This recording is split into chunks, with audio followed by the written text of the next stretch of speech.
Listen, Tony Khan, you're an absolute beast. Okay, you seriously gave us a pay-per-view for free tonight on TV, on the TBS network, and it was an absolutely awesome show.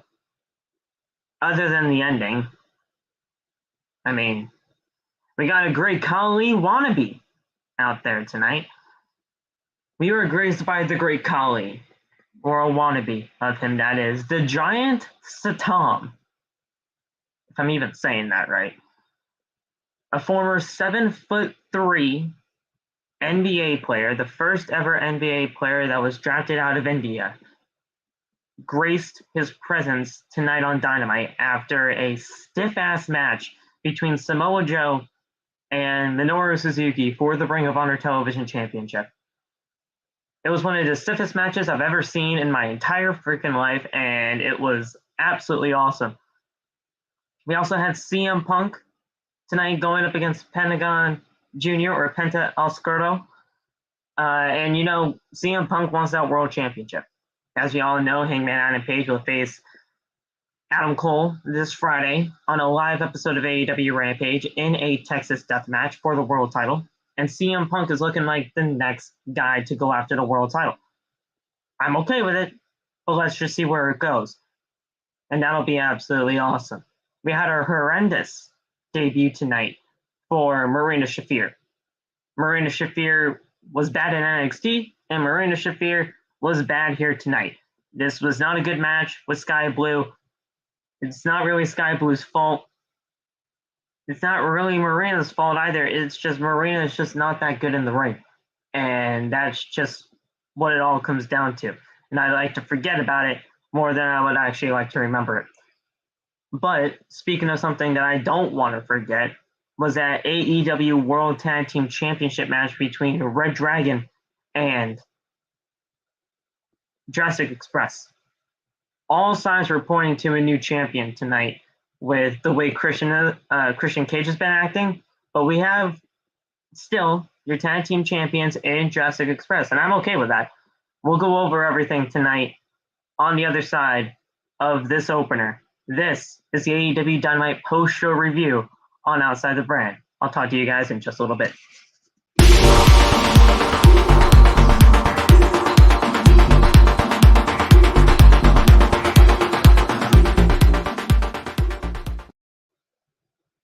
What is going on, guys? Thank you so much for joining me right here on Outside the Brand. This is your AEW Dynamite post-show for April 13th, rather, 2022. I am your host, Phil, and of course, this is Outside the Brand. Guys, I am flying solo again tonight, but that does not matter. I'm used to flying solo for at least this week anyways. I loved this show tonight.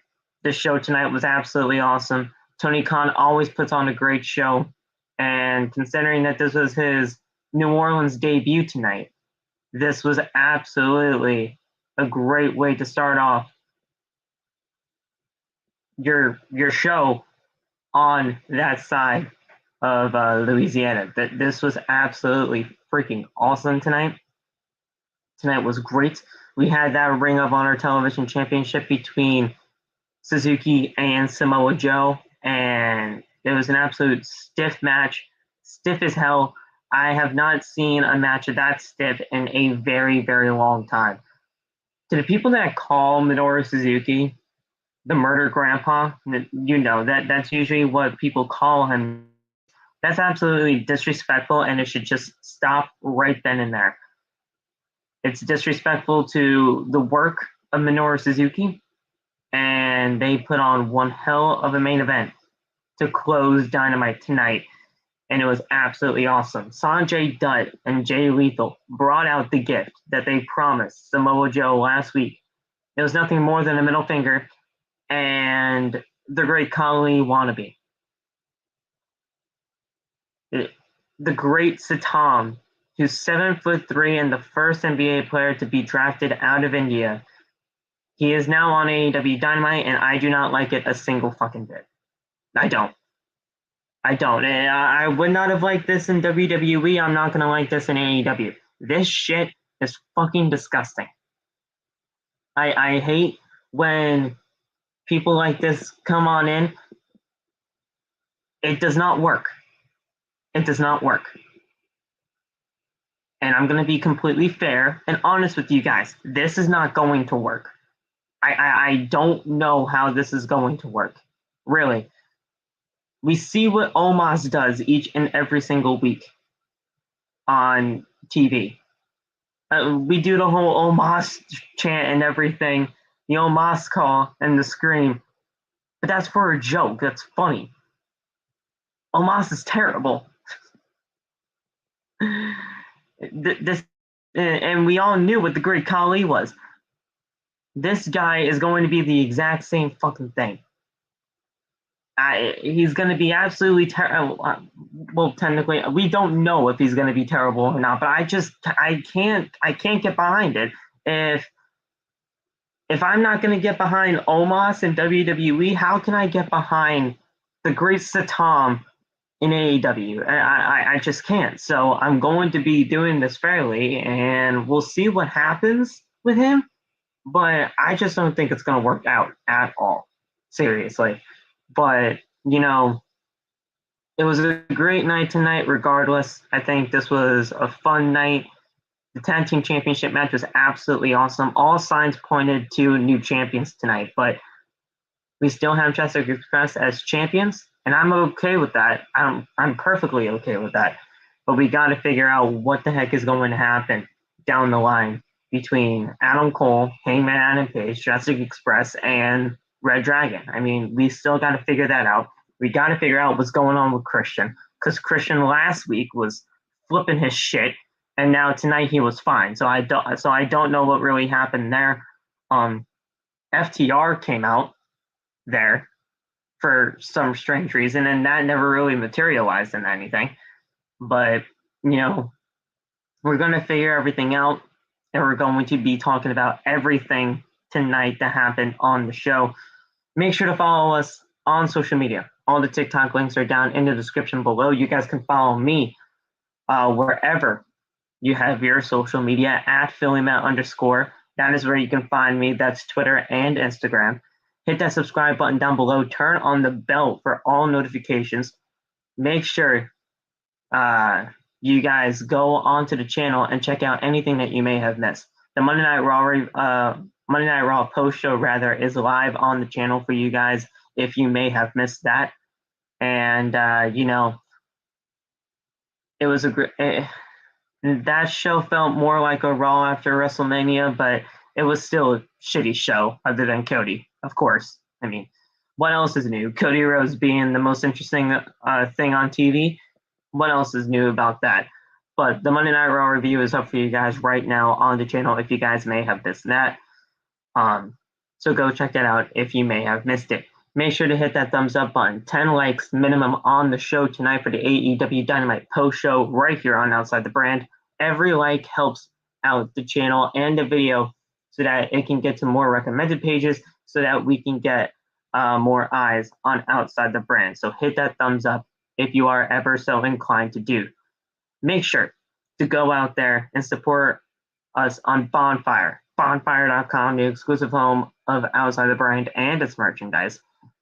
And, you know, I already mentioned the TikToks, but we do some great stuff over there. All the TikTok links for everybody that is involved in this podcast, Loft, Saul, Megan, Nate, Bash, 1C, and of course myself, is all on the homepage of the channel if you go to the About section, and it's in the description each and every single time of the video. So go check out our TikToks if you are not following us on TikTok already. All the TikTok links are down in the description below. Thank you so much for the support. Now let's get right in to AEW Dynamite from tonight. This was an absolutely awesome show, and I cannot wait to talk about it with all of you. This was absolutely awesome. Oh, and MJ, of course. MJ is here as well. You know, MJ, he hasn't been on the podcast as of late, but we love that guy. We love MJ, and MJ, he is a very, very well-received guy over here, obviously, and he's an absolutely awesome guy. So go check out MJ as well if you are ever so inclined to do so on his TikTok. He's been absolutely killing it as of late too. All right, guys, let's talk about AEW Dynamite tonight. AEW Dynamite tonight was absolutely awesome. It's Wednesday. You know what that means. And AEW Dynamite will go down tonight. Went down tonight in Louisiana tonight. It was in New Orleans. And this was absolutely awesome. We had start off the show. And before we get into everything tonight, Tony Khan went on Busted Open Radio. And he mentioned that tonight's episode of AEW Dynamite is going to be looking a little bit differently. He said there's going to be more wrestling and less talking, which means there was not going to be a lot of time for post-match interviews or promos or anything like that. And if there was, they aren't going to have enough time, or they weren't going to have a lot of time to get what they need to say out there. So there was a lot of wrestling out there tonight in the 2 hours, and it fit the show really well. I think this style of AEW Dynamite was something fresh. It was something new, and honestly, I liked it a little bit more because we got a lot of wrestling matches in 2 hours, and they all got a respectable amount of time for those 2 hours. I think it was great to see that, and I hope that we get to see more Dynamites like this in the near future. Tony Khan, whenever he has that kind of stuff on Busted Open Radio, you kind of have to look at that with an open eye, because Tony Khan can get a little excited, and Tony Khan can, he's excited about his own product, which he should be, but sometimes he gets a little bit too excited, and then when you get a little bit too excited, you tend to overhype something. And he did not overhype the show tonight. The show was absolutely awesome. But sometimes when you do that, sometimes when you get really excited about something, you overhype it, and it turns out to be an absolute failure. And that was totally not the case tonight. So I'm glad that didn't happen. And Dynamite was a really good show tonight. So I do give my props to Tony.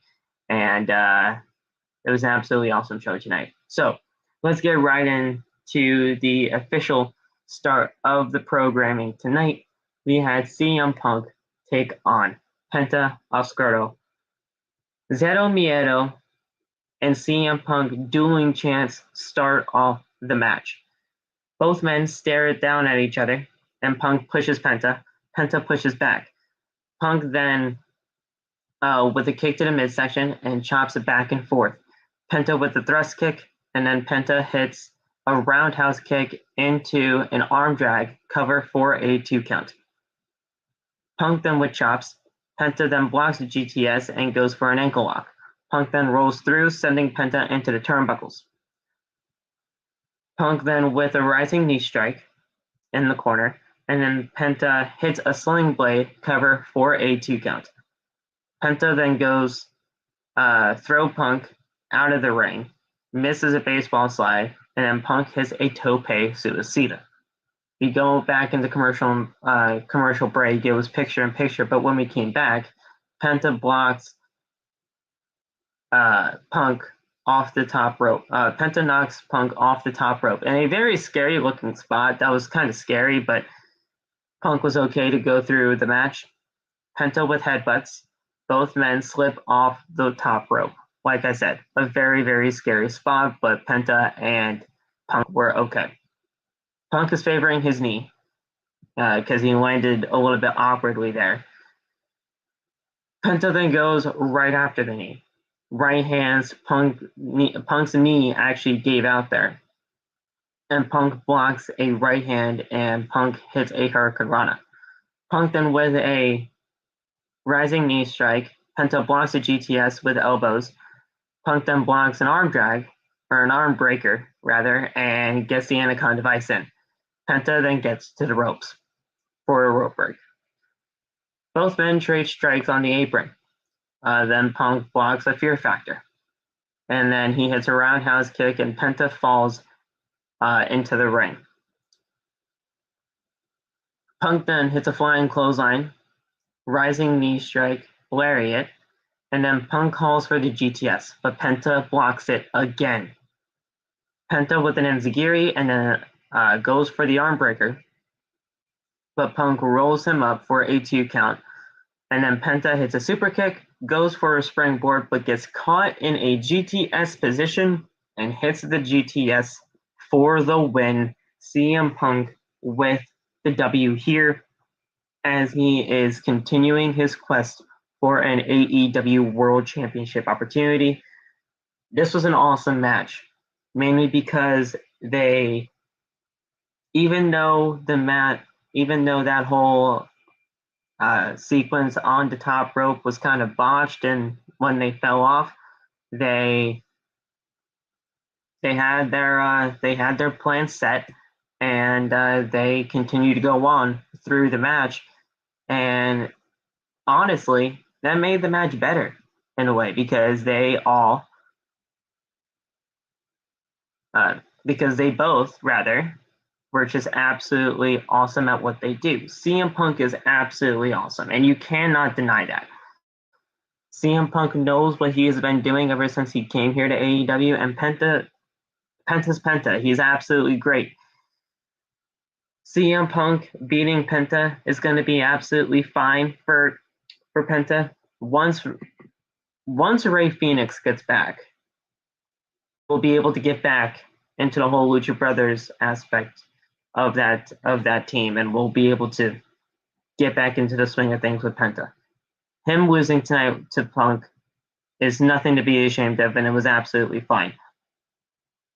Punk needed the win if he's going to be going for a World Championship opportunity at some point, most likely at Double or Nothing. That is perfectly okay. I'm perfectly fine with Punk getting the win here on AEW Dynamite. Earlier on today, Jericho, Hager, and Garcia arrive by private jet. Kingston, Santana, and Ortiz drive up, and they shout that they mean what they say. They will attack them on sight. They leave a beaten Danny Magic and Cool Hand at JAS's feet, then drive off. We then had the match between Jurassic Express and reDRagon. This is absolutely an awesome match that I was so looking forward to this, mainly because I was thinking new tag team champions tonight. But we didn't have a new tag team champions tonight, which is perfectly okay. I think Jurassic Express are doing great stuff with the tag titles. But I just really want reDRagon to win the titles at some point. I really do. They're so good, man. They are so freaking good. I love them. I love reDRagon. But guys, this was an absolutely awesome match from top to bottom. Fish and Jungle Boy are starting off. They lock up. Fish rings the arm, and then Jungle Boy gets in a headlock. Jungle Boy then with a shoulder tackle. Jungle Boy with a Hurricane Rana, and O'Reilly tags in. Knees to Jungle Boy. Luchasaurus then tags in. Boots to O'Reilly. O'Reilly gets the boot up. Tags in Fish. Fish then with a dragon screw to Luchasaurus, sending Luchasaurus out of the ring. Fish then with another dragon leg screw to Luchasaurus, sending him into the barricade. Back inside the ring we go, and reDRagon do a double team on Luchasaurus. O'Reilly then gets a heel hook in, tags in Fish, and Luchasaurus fights off out of the corner and knee strikes to Fish. Tags in Jungle Boy, and then Jungle Boy runs wild and gets hit with a high knee by O'Reilly. Jungle Boy then fights out and throws O'Reilly out of the ring, Jungle Boy then with 2 suicide dives. Goes for a third one, but reDRagon run away. Jungle Boy then hits a flip dive onto both of them, which is absolutely awesome. I love Jungle Boy and his flip dives. I just love that kid's energy. Absolutely awesome stuff there, as always. O'Reilly then with a dragon screw to Jungle Boy, and then Fish slams Jungle Boy onto the apron.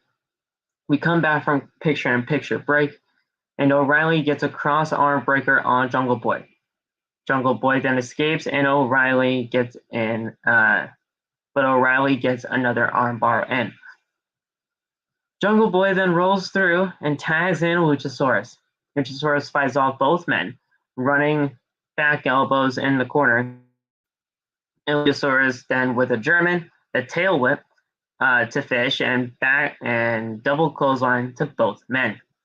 Luchasaurus then hits a double choke slam and standing moonsault to Fish, cover for a 2 count. O'Reilly then blocks a tag to Jungle Boy. Luchasaurus fights off both men, and then Jungle Boy finally gets it back in for the hot tag. Luchasaurus and Jungle Boy do a double team elbow drop onto Fish for a 2 count. O'Reilly then hits a butterfly suplex, double team German, cover for a 2 count. Fish then gets a cross arm breaker. Jungle Boy then gets to the ropes. Jungle Boy then fights out of the corner. Luchasaurus then hits a big boot to Fish. O'Reilly then gets a dragon sleeper on the Luchasaurus. Fish then with a superplex over O'Reilly. Fish covers and Luchasaurus breaks up the pinfall by falling on the bodies. Absolutely awesome. It wasn't a superplex. They have it as a superplex here. It was a goddamn Falcon fucking arrow. It was a Falcon arrow from the top rope over O'Reilly and Luchasaurus. Absolutely awesome spot. I've never seen anything like that before. That was absolutely fan-freaking-tastic. O'Reilly then with a kick to Luchasaurus. Boy then with a super kick. Jungle Boy hits a DDT. Luchasaurus with a tail whip to Fish. And then Jungle Boy and Luchasaurus hit Thoracic Express onto Fish. Covers for the win. And still, your AEW World Tag Team Champions, Jungle Boy and Luchasaurus, Jurassic Express. Absolutely awesome stuff there. And, I can't wait. I can't wait to see what happens from here on out. But after the match, O'Reilly attacked Jungle Boy and Luchasaurus with a steel chair. After the attack, FTR's music hits. FTR appears on the stage, and reDRagon faced them down, pointing at both tag team championships. I don't know, man. The tag team championship scene is getting interesting. FTR is one of the best tag team, if not the best tag team in all professional wrestling right now. You got Jurassic Express, and then you got reDRagon. You can look at a triple threat maybe for the tag titles at the next pay-per-view. Who knows? This is going to be very interesting, and I can't wait to hear it. Tony Schiavone is with the Blackpool Combat Club. Danielson says that they are fired up. Yuta bled with Moxley and slapped him in the face, but they are going to be facing the Gun Club on Rampage. Moxley says that he doesn't know the Gun Club, but he doesn't like the Gun Club. They are a bunch of goofs, and they will break their faces open. Yuta says on Friday, the real work begins. This is just going to be absolutely awesome. Now, I love the Blackpool Combat Club, and I love that Yuta's a part of it. So I think this is going to be great, and I cannot wait to see what they do from here on out with Blackpool Combat Club, the BCC. Absolutely awesome stuff from there, as always. Tony Schiavone is with Tony Storm and Jamie Hayter when we come back from commercial break. Jamie Hayter then says that she wants the match more than Tony Khan does. She says that there are a lot of similarities between them, but this is her crowning moment, and she will win by breaking her face. Storm then stares her down and then walks away. We then had the match between MJF and Captain Shawn Spears. This is fucking phenomenal. And I don't care what anybody says. This was awesome. And I love everything that the MJF story and the Wardlow story is all about. I love the MJF and Wardlow story, and nobody else can tell me otherwise. This is fucking awesome. And we're going to get right into the match in just a little bit. I just love it. I absolutely love the story between MJF and Wardlow. Once Wardlow gets his hands on MJF, that is going to be an absolute chef freaking kiss moment. And oh my god, the match at Double or Nothing is going to be phenomenal. Absolutely phenomenal. MJF can't unzip his jacket. His scarf is stuck in the zipper. MJF attacks Dean from behind while he is distracted. MJF casually unzips his jacket. So, of course, it was a ruse. MJF then whips Dean into the turnbuckle and celebrates. Camera catches up with some security guards backstage who are just knocked the fuck out. And the crowd erupts into Wardlow chants. MJF then continues to beat down on Dean, throwing him into the barricade. MJF then celebrates in the crowd, and a security guard takes off his mask to reveal that it's Wardlow. MJF then runs away, and Wardlow chases him. MJF then runs up the ramp, and Wardlow chases, but Shawn Spears hits him in the back with a steel chair to little to no effect. Honestly, it was just to no effect. He took that thing like a fucking champ. Wardlow then goes for a powerbomb spot on Shawn Spears, but MJF sends security after him. Wardlow then fights them off for now, and the powerbombs onto one of them onto the apron. Absolutely beautiful powerbomb and brutal spot right there. More security guards run down to restrain Wardlow. There are so many security guards that MJF can't get back into the ring, which is complete bullshit because you got 3 other sides of the squared circle. It's called a squared circle for a reason. It's a freaking square. He can get into the ring whenever he wanted to, but because he's a cocky fucking heel, this is just what Wardlow does. Not Wardlow. This is just what MJF does.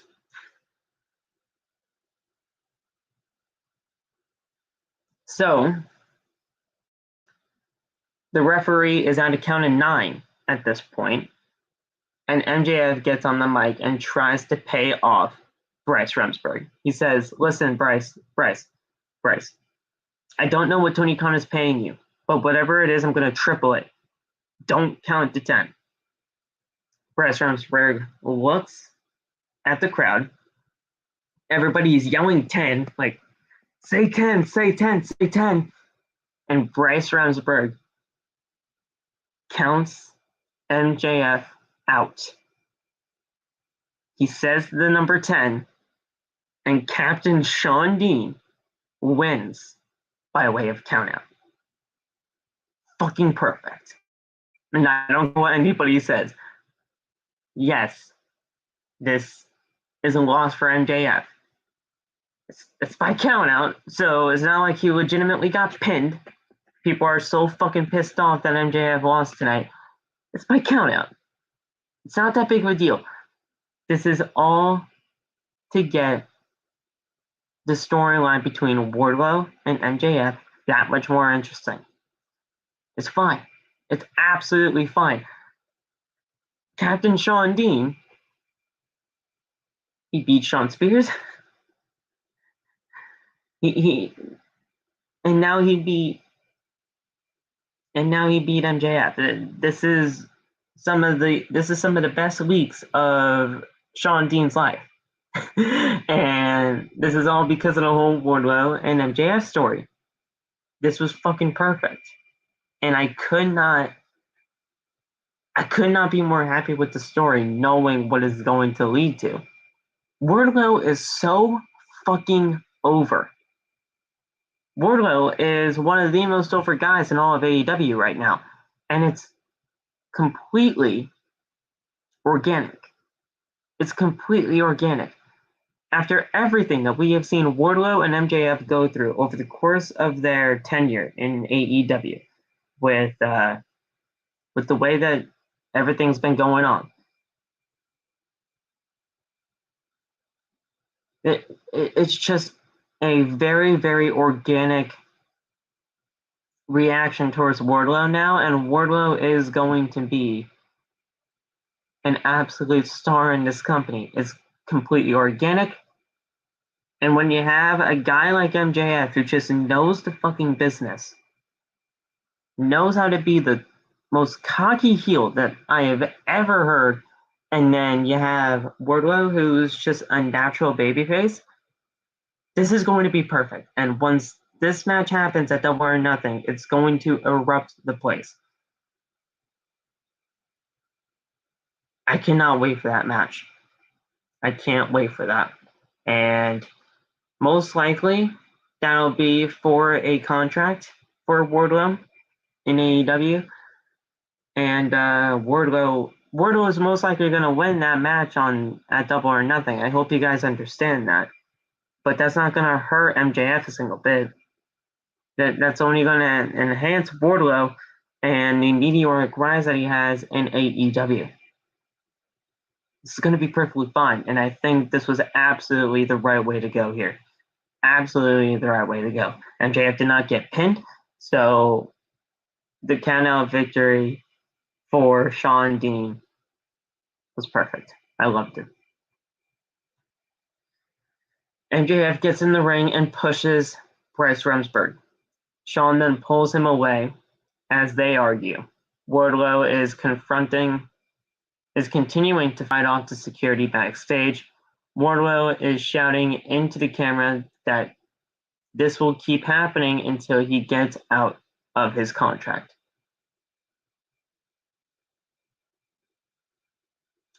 The Jericho Appreciation Society make their way to the ring for their trios match when they face off against Eddie Kingston, Santana, and Ortiz. This was fantastic. I love this six-man tag mainly because of what this all just represents. Jericho and Kingston have had an amazing rivalry over the course that they've had it for. Is it a little bit too long now? I think so, but you add the elements of the rest of the Jericho Appreciation Society and Santana and Ortiz. This was just awesome. This was a great trios match. And once those trios tag team championships come on in, you have two trios teams right here in Jericho, Hager, and Garcia. Or you can do Garcia and 2.0. And then you have Eddie and Pride and Powerful. The trios tag team championships is what's going to make these trios matches so much more important.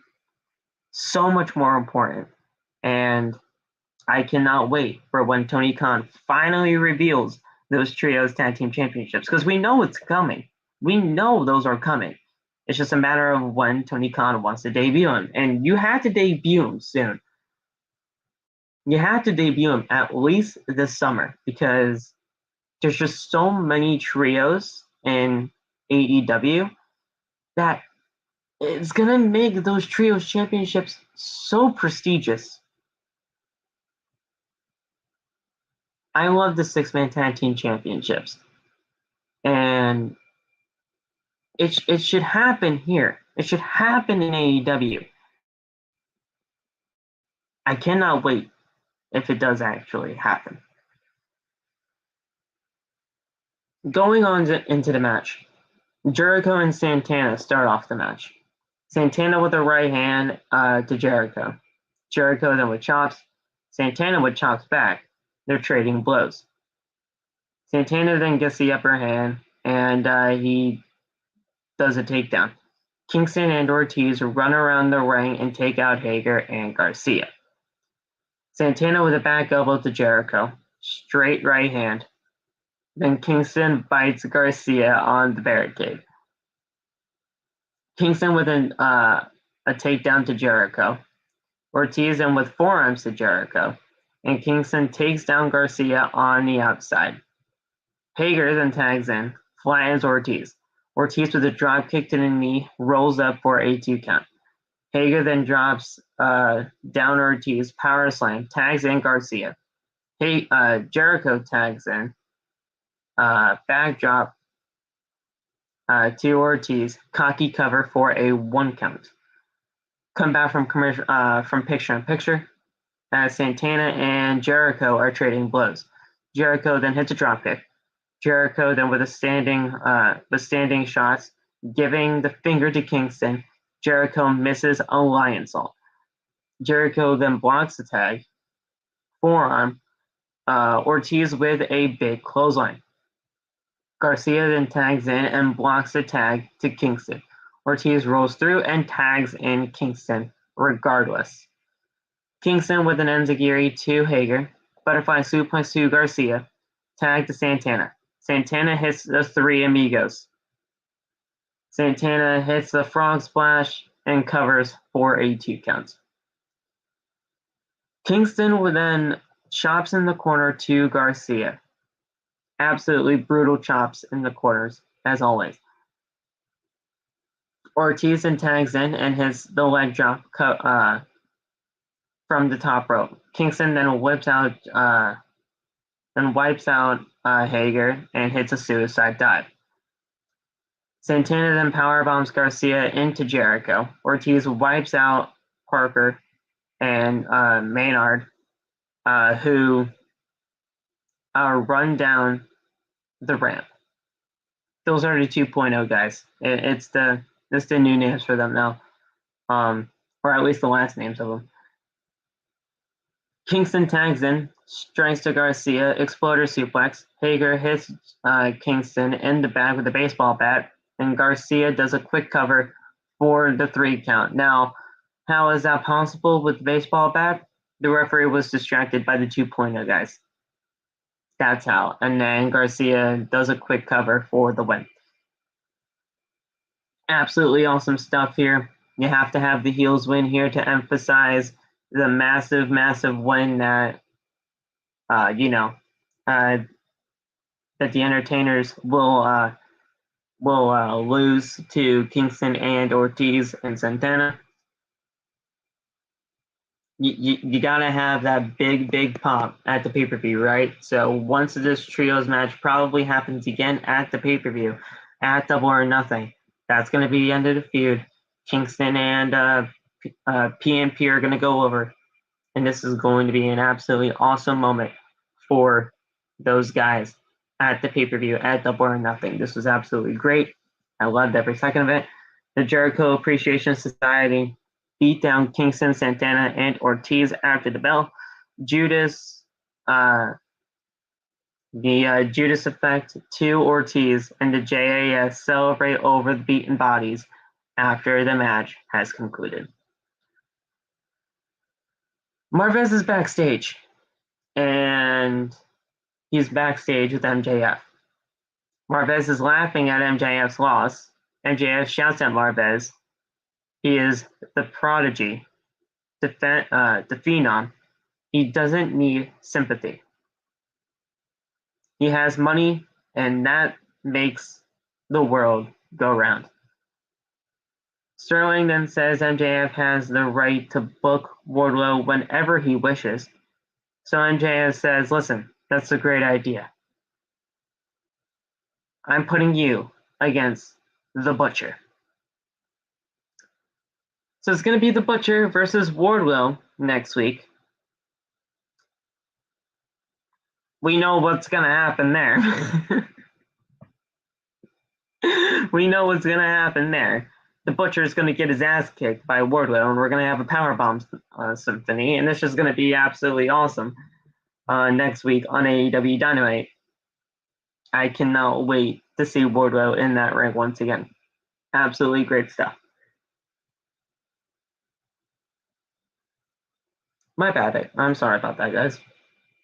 We then had the horrific debut TV debut, that is, for Marina Shafir. She faced Skye Blue, and this was absolutely atrocious. This was disgusting. This was horrendous. This was horrid. This was everything that you did not want this to be and more. Marina Shafir was not good in NXT, and Marina Shafir is just not good here. I told you guys this at the Open. Marina Shafir is just not good. And that's just a cold, hard truth. I don't know what she's doing here. Honestly, I don't think Marina Shafir really fits AEW, honestly. And this was kind of just a waste of a signing, if you're going to ask me. The AEW women's division needs to get better, not worse. And the signing of Marina Shafir, it's honestly making it worse. When you have Marina Shafir versus Skye Blue as your only women's match on the card tonight, there's something going on here.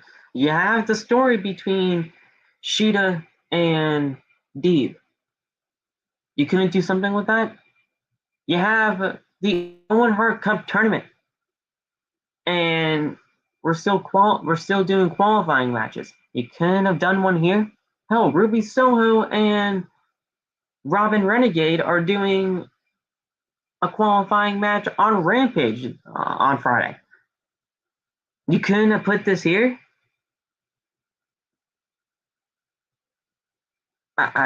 It might just be me, but Marina Shafir and Skye Blue should not have been on Dynamite tonight. That's what you say for Rampage. That's what you say for Dark. Ruby Soho should not be on AEW Dark and Dark Elevation each and every single week. She should be on Dynamite. So excuse me if you like Marina Shafir, and excuse me for being so critical about her, but she's just not good. She is not good, and this is just not what I want on my AEW TV. It's not. But regardless, Shafir with a takedown.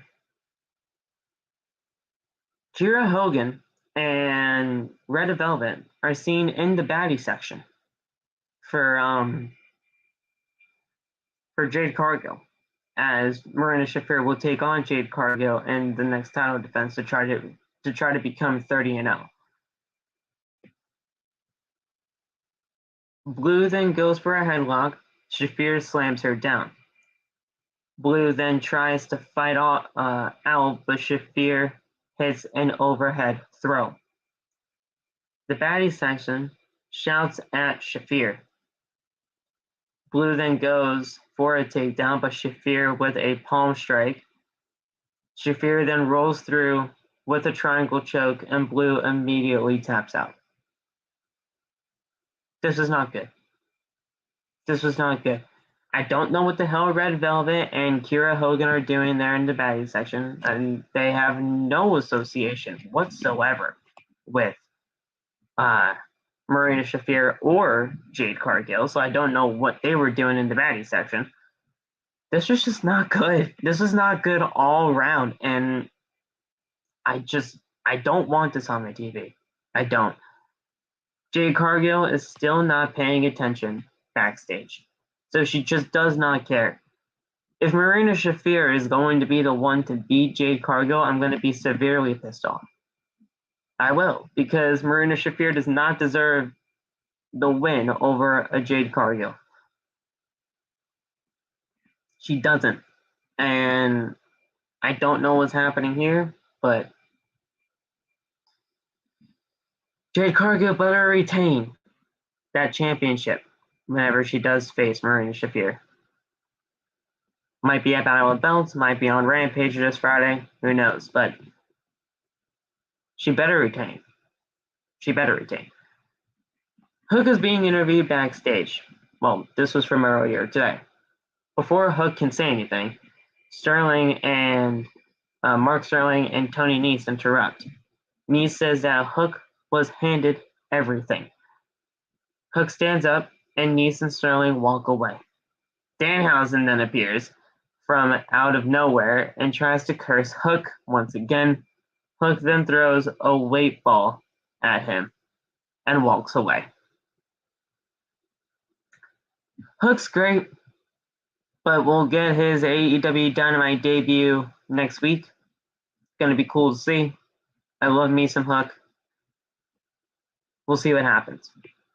It's most likely going to be a win, but we gotta see more.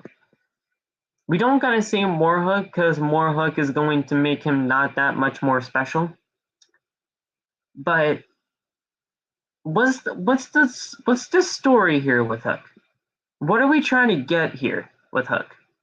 Are we trying to get to a Hook versus Danhausen match? Because if so, I mean, who fucking wins? Because you can't have Danhausen lose his first match. You can't have Hook lose right now. Because he's still new, still. He is still new to people that are trying to wonder what the heck is Hook about right now. Hook is still new. You can't really have him lose all that much right now. And Danhausen hasn't had a match yet. So, who fucking wins? That's my question. And if I'm asking that, you should not book the match. If you're booking Hook versus Danhausen, first you gotta give me a reason why. Second off, you gotta actually have a clear winner. But if you have a clear winner, somebody's gotta lose this thing. And you can't have Hook lose right now, and you can't have Danhausen lose his first match. Hook will be getting a championship opportunity, but not now. Hook does not need a championship right now. Hook does not need a championship opportunity right now. Hook, he's still young, guys. That's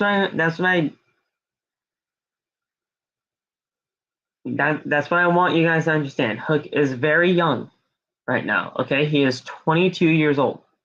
He does not need a championship right now, and Hook does not really need an opportunity right now. Let him grasp what he needs to grasp first before getting into anything championship worthy. He does not need to get into obviously a world championship picture, and he does not need to get into the TNT championship picture right now. He is 22 years old. Kid's good. But we need to have him just gain more ground before anything championship-wise. And Josh, you say that the piston ain't off at times. That's cool and all, but if he doesn't like Hook, he does not like Hook. It happens. It happens. So we'll see what happens from there on out. Hook is good. We will give you that. You guys know I'm a big fan of Hook, but we need to lay off on championship Hook or something of that nature, because we need to have him get more ground before anything championship worthy. The kid's only 22 years old. He's going to be a feature in this company easily, but he needs to get more ground. Period. We then had the match between Keith Lee, Swerve Strickland, Ricky Starks, and Powerhouse Hobbs. This is a great match, and after thinking it over, I think the right winners came out on top here. Maybe. I just don't like that Swerve and Lee are losing right now. And yeah, sure, they're not really a tag team. And they're still technically, I believe they're still technically undefeated in singles competition. But I don't know. I just don't like Lee and Swerve losing. I don't. We have Starks and Swerve start off the match. Starks tags out to Hobbs. Bask in his glory chants are roaring throughout Louisiana tonight. Swerve then ducks under strikes and gets in an armbar. Hobbs then hits a shoulder tackle, fall away slam. Starks tags in, uppercut to the arm, and then Starks with an old school while strutting on the top rope. Starks then with a shoulder tackle, Swerve then with a Hurricane Rana, and tags in Keith Lee. Lee with a big stomp, and Starks with a chops to little to no effect. Swerve then holds back Starks, and Lee hits his own chops. Freaking deadly. Absolutely deadly chops by Keith Lee.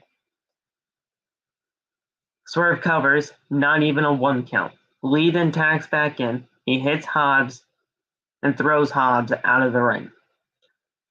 Lee then throws Starks out of the ring. Swerve then climbs to the top, vaults off Keith Lee's chest, and hits a moonsault to the outside. Fucking beautiful. Absolutely beautiful. I don't mind Swerve and Lee being a tag team, but they're singles guys to me. But that was absolutely an awesome spot. Vaulting off his goddamn chest into a moonsault to the outside. That was fucking phenomenal. Swerve them with a drop kick when we come back from commercial break to Hobbs. Tags in Lee. Lee them with a shoulder block to Starks. Lee them with a headbutt, and Hobbs attacks Lee from behind. Starks then with a knee strike. Lee then leapfrogs over Hobbs and throws Starks into Hobbs. Awesome spot again. Swerve and Lee with combination strikes to on Hobbs, and then Swerve tags in. Swerve covers rather for a 2 count. Starks then with an arm drag. Swerve then with a running kick on the apron. Swerve then takes out Hobbs. Starks then hits a spear to Swerve. Again, phenomenal spot. I love that the crowd was so behind Starks here in this match as well. Starks was absolutely killing it throughout the entire match. Starks is very freaking underrated, and people need to understand that he is a good professional wrestler. He is a good kid. This guy is only 28 years old, and he's getting it. He has it. Starks is phenomenal. I want you guys to understand that. Starks then takes out Lee on the apron. Canadian Destroyer, a flipping DDT rather, to Swerve, cover for a 2 count. Lee then tags in, hits a pounce on Starks, cover for a 2 count. Lee and Hobbs face off. Hobbs forces him into a corner. Starks tags in Hobbs. Taz then walks to ringside, and Starks tries to pick up Lee, but fails. Hobbs then knocks Swerve off the top rope. Starks takes out Lee. Hobbs then threw him into the ring post. Starks then goes for a tornado DDT, but Lee blocks it. Starks then hits a spear off the second rope. Swerve with a 450, stopping a cover. Hobbs then with a splash in the corner to Swerve. Lee then goes for another pounce. Taz trips him, and then Hobbs hits a spine buster on Lee for the win. Starks and Powerhouse Hobbs win due to the help of Taz, because obviously Team Taz, it makes sense. I just don't like that Swerve and Lee are losing. It's not really okay, but Powerhouse Hobbs and Ricky Starks are more the tag team here. They're going to be fine. Keith Lee and Swerve are going to be just fine. We'll just see where it goes. Because obviously this is building towards the pay-per-view match, maybe. And we'll probably get this during a buy-in. And that's okay. This is perfectly okay. Maybe they get their win at the pay-per-view buy-in. But we'll see what happens. This was a great match, though. This was a great match, and I don't want anybody to get that misconstrued. This was fantastic. And I love Starks. I love Powerhouse. I think those two are we have a ton of people that are the future of this company, and Tony Khan is doing it right. Tony Khan is doing it right. I love it. I absolutely love it. Tony Schiavone is with Thunder Rosa. Rosa barely says anything again before Nyla Rose and Vicky Guerrero interrupt. Rose has a cake, and Vicky says that they are celebrating Rosa's shortest world title reign. Rosa throws the cake into Nyla's face. Nyla accidentally hits Vicky because of the cake in her eyes. Rosa and Nyla brawl. Nyla throws Rosa into a wall, taking her out before leaving. We get this match at Battle of the Belts. Thunder Rosa retains. Nothing more, nothing less. This is just another. This is just going to be her first championship retention. And that is perfectly okay. I like Nyla. I think Nyla is actually very good for what she is as a bigger woman here in this women's division. She does her role very well. She has Vicky Guerrero. Obviously, Vicky is Vicky. She has her place here. And this is just going to be a good match for Thunder's first title defense as Women's World Champion. Yeah, there's nothing more, nothing less to say about it. It's just how Thunder Rosa is starting off her thing. I'm just glad this is happening at Battle of the Belts instead of the actual pay-per-view of Double or Nothing. We gotta be doing something bigger than that for Double or Nothing. If you want me to be completely honest,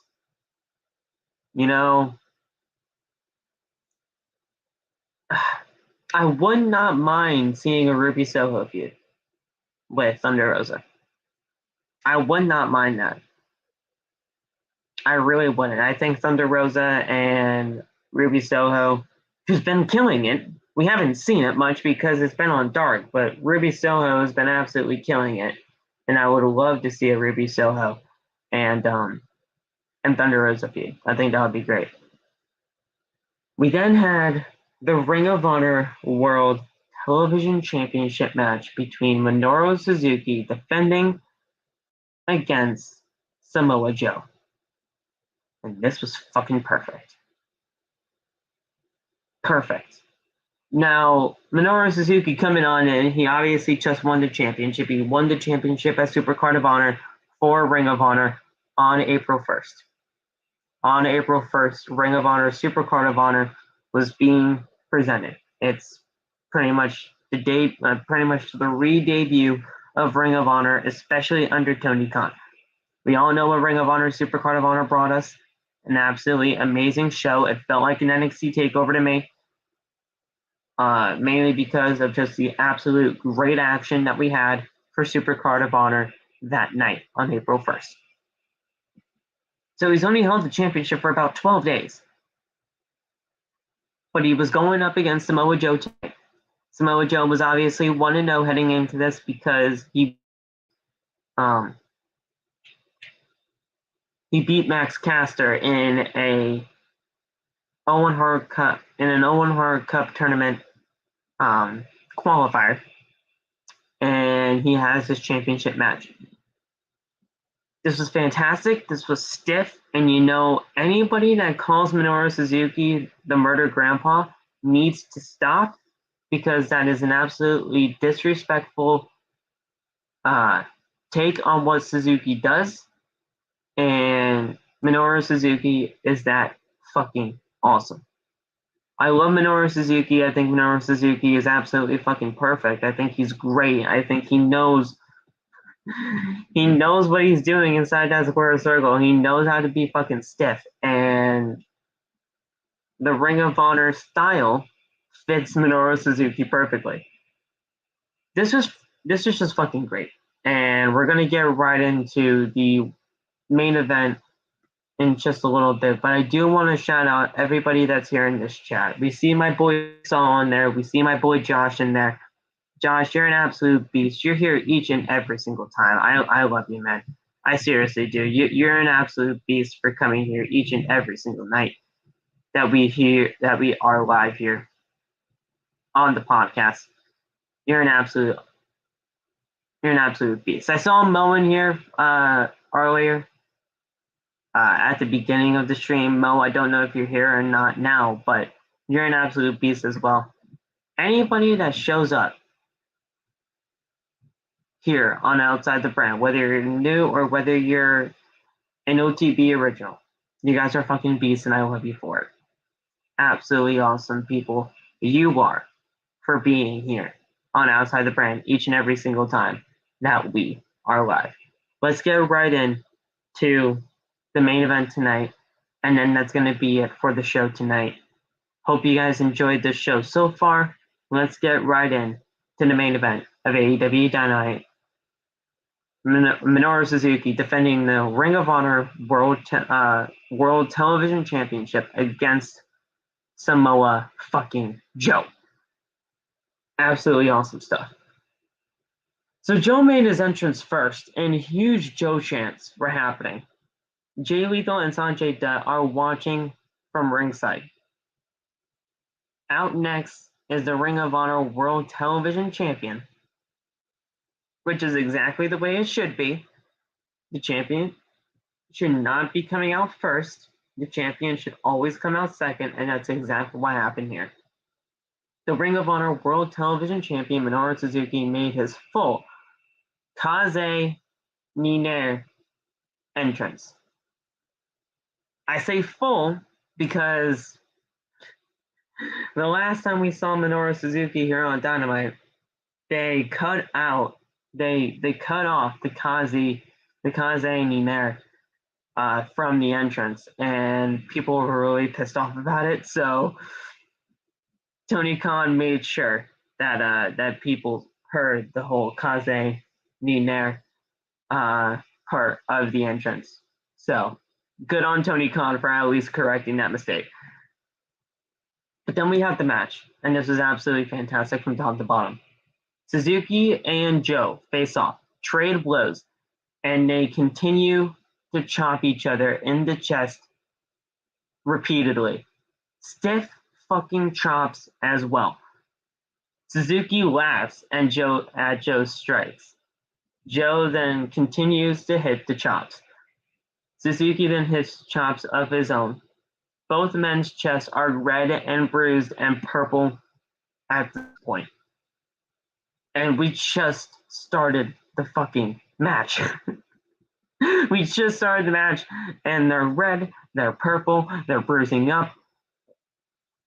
Come on. Joe with forearms. Suzuki is laughing, and then his chops. Suzuki is struggling, is staggered by a forearm. Suzuki then hits his own forearms and staggers Joe. Both men face off once again. Suzuki is laughing, and he hits forearms to Joe. Joe laughs at this point now. Suzuki hits more forearms. Suzuki then goes for a running strike, but Joe floors him with a forearm of his own. Suzuki then falls on the apron and traps Joe in an armbar on the ropes. We come back from commercial break in picture, and Joe hits Suzuki with a crossface, trapping Suzuki's arm as he goes for the ropes. Suzuki then gets to the ropes with his leg. Then Joe with the right hands in the corner. Suzuki then with a big boot, kick to the chest, cover for a 2 count. Suzuki then hits a right hand, then shouts one more time. Both men, once again, trade chops. So they're continuing to chop each other's chests off and, chests are red, chests are purple, chests are busted open. They're bleeding. They get cuts. They're getting cuts from the chops, and they're bruising as all hell. This was just absolutely fucking brutal. There's no other way to go about it. Suzuki ducks under a chop eventually and gets a sleeper on Joe, but Joe counters it into a backdrop. Joe then with strikes in the ropes. Suzuki hits a running dropkick. Suzuki then gets a sleeper, transitions it into a pile driver, but Joe blocks it. Joe then with a high kick in the turnbuckle, and then Suzuki gets a triangle in the ropes. Joe breaks free. Joe hits a muscle buster, which I love that the muscle buster is back for Samoa Joe. And he picks up the win off the muscle buster. And we have a new Ring of Honor World Television Champion. And his name is Samoa fucking Joe. This was just perfect. This was absolutely awesome. I don't even care that Suzuki had a 12-day championship reign as Ring of Honor Television Champion. That just marked his first championship win in the United States for Minoru Suzuki. That's pretty much what that was all about. That's pretty much what that was for. But Samoa Joe is now the new Ring of Honor World Television Champion, and I could not be more proud of the guy.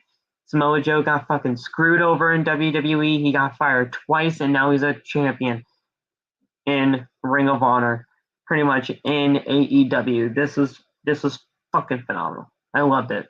I loved each and every single second of it. The match was brutal. The match was stiff. The match was insane, and I could not be more happy for Samoa Joe. Jay Lethal and then Sanjay Dutt are at ringside. They're on the mic and they congratulate Joe. They open the present to reveal Lethal giving the middle finger to Samoa Joe. I love this new Jay Lethal. Perfect.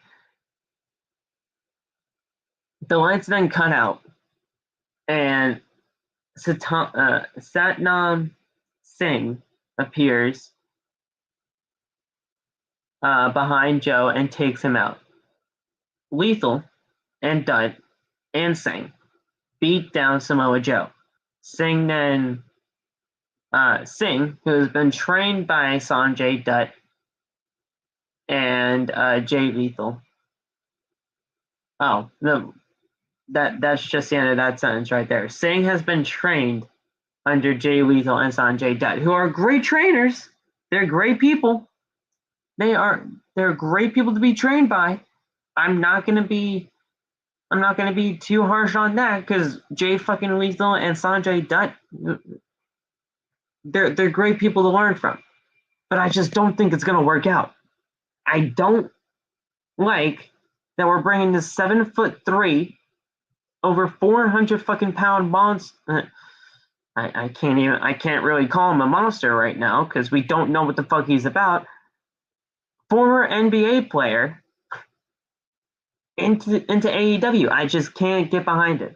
I would not get behind it in WWE. Why would I get behind it here in AEW? He is a great Khali fucking wannabe. He is a great Khali wannabe. He's an Omos wannabe. The man is not going to work out here in AEW. And I can't stand it. I can't stand for it. I just can't. Joe tries to fight back all three men, but the numbers game gets the better of him. Singh crushes Joe's head with a vice grip. So you're bringing the vice grip back. Wasn't that the Great Khali's move? I know he did the chop to the top of the head, but didn't he do a vice grip?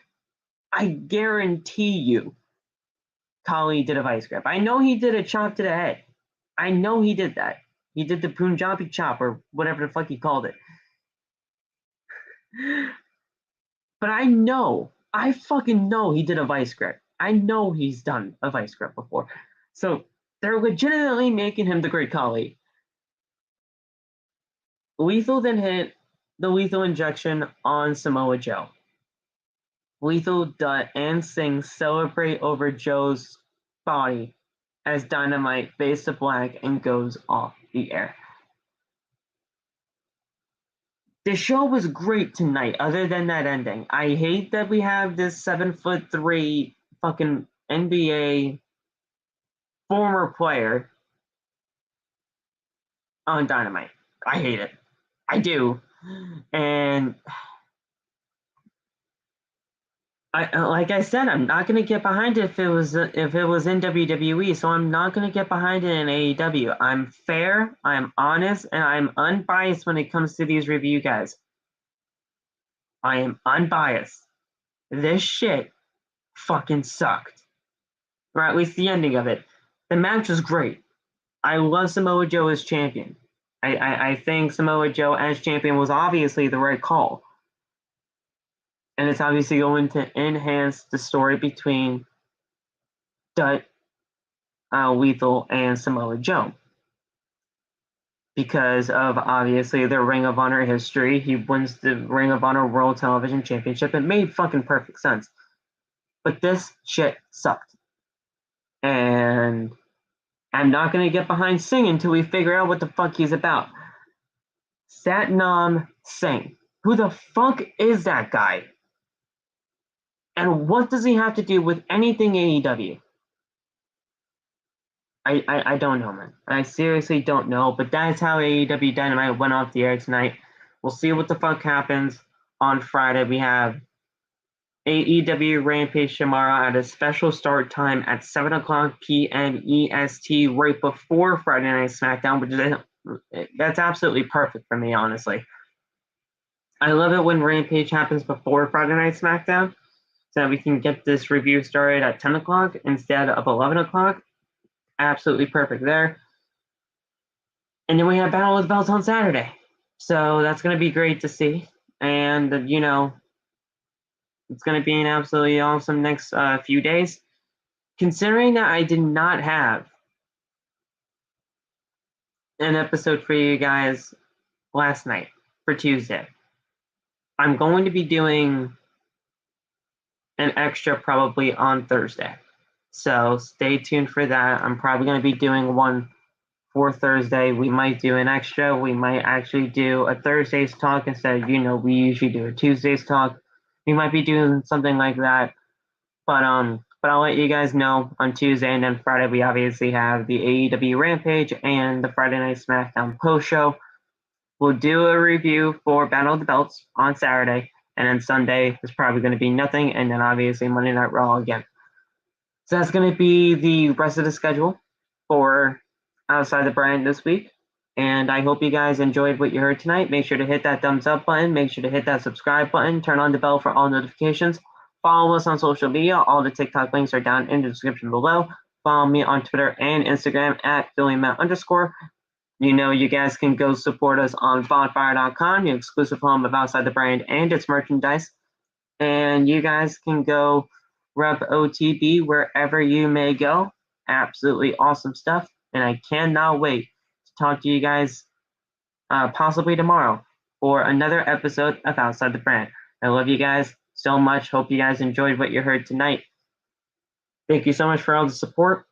And I'll talk to you guys very, very soon. Have a good night, guys. Get some rest. And we'll talk to you guys very soon. We are the ones. We are the Wolfpack. We're on the road to 400 subscribers. Let's get right into it, guys. Love ya. We the ones. Love ya. Have a good night, guys. Peace.